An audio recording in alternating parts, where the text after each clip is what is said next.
teman-teman, bagaimana kabarnya? Semoga sehat selalu ya.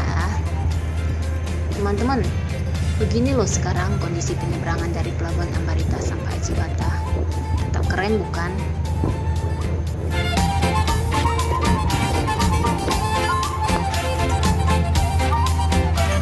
Setelah kejadian kemarin mobil yang tercebur, sempat dihentikan sementara penyeberangan.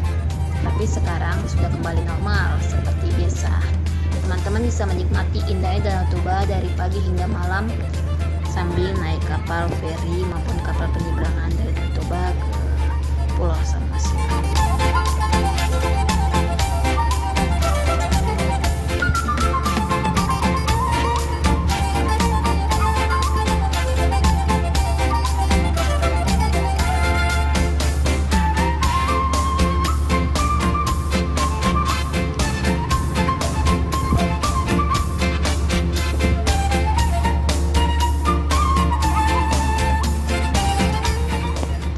Teman-teman sudah menonton video ini, jangan lupa like, subscribe, dan juga komentar ya. Terima kasih, tetap jaga kesehatan dan ikuti protokol kesehatan. Horas, berjua-jua, sampai jumpa kembali. Terima kasih.